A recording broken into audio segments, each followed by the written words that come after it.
पाकिस्तान का वो तारीखी किला जिसकी सुरंग भारत तक जाती थी, किला किसने तामीर करवाया, बहावलपुर रियासत का हिस्सा कैसे बना, दिलचस्प तारीखी मालूमात। किला दरावड़ जनूबी पंजाब के जिला बहावलपुर की तहसील अहमदपुर में शहर से तकरीबन 100 किलोमीटर शुमाल की तरफ वाक़ है। सहरा चोलिस्तान के दिल में वाक़ यह किला अपने आप में एक तारीख समोए हुए है। किले की दीवारें और आलीशान तामीरात माजी की अजीम तहजीब की गवाही देती हैं। किला दरावड़ के नाम और तामीर के बारे में मौरखीन की आरा मुख्तलिफ हैं।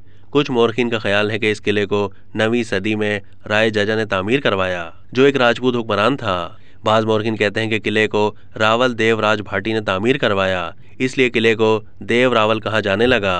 वक्त के साथ साथ ये देव रावल से देव रावर और फिर दरावड़ बन गया, जो इसका मौजूदा नाम है। ये किला जैसलमेर रियासत का हिस्सा था। 1733 में नवाब ऑफ बहावलपुर नवाब मोहम्मद खान अव्वल ने इस किले पर हमला किया और राजा रावल सिंह को शिकस्त देकर इस किले पर अपनी हाकमियत कायम की। यूं यह किला रियासत बहावलपुर का हिस्सा बन गया।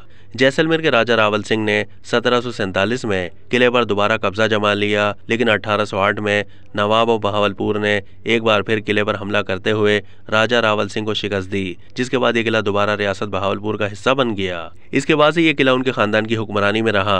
अब्बासियों ने इसकी तामीरात में बेशकीमत इजाफा किया। इसमें मोती मस्जिद भी शामिल है, जिसे दिल्ली के लाल किला में वाक़ मस्जिद के मुमासिल मुगलिया फन तामीर पर बनाया गया। साथ ही इस किले से एक खुफिया सुरंग भी बनाई गई, जो नूर महल से मुंसलिक होती थी। अब्बासी नवाबों के किले में आमदोरफ्त का सिलसिला यहीं से जारी रहा।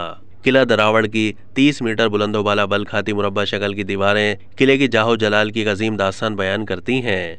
किला दरावड़ का आर्किटेक्चर इस सकाफती मेल मिलाप का संगम है, जो मुगल इस बर सगीर में अपने साथ लाए। मुगल तर्ज तामीर के इस शाहकार किले में फारस, तैमूरी और हिंदू तर्ज तामीर की मुश्तरक खूबियां नजर आती हैं। इस किले की सुरमई, कत्थई और सुनहरी रंगत माहौल को सहरज़दा कर देती है। चोलिस्तान का ये आइकॉनिक स्ट्रक्चर को पहले तो नज़रअंदाज किया गया, तमाम फिर इस किले की तज़ीन और आराइश का काम कराया गया, जिसके बाद सयाहत के लिए जोग दर जोग लोग यहाँ पहुँचने लगे। पाकिस्तान के सकाफती विरसे में अजीम मकाम हासिल है।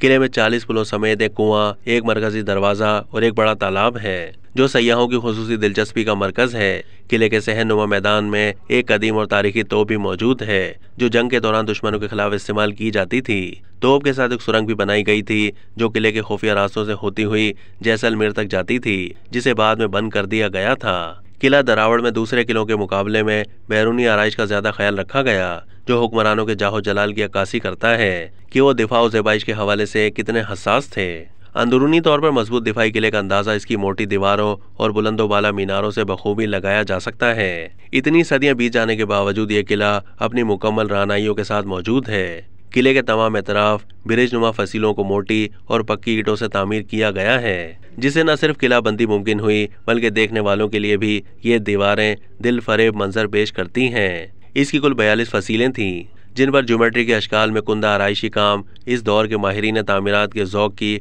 आला मिसाल है। इसके अंदर फौजियों और शाही खानदान की रिहाइशें थीं। बरतानवी अदवार में यहाँ कैदियों को कैद रखा जाता था। अब तक के लिए इतना ही। मज़ीद मालूमात के लिए डेली जंग के यूट्यूब चैनल को सब्सक्राइब कीजिए।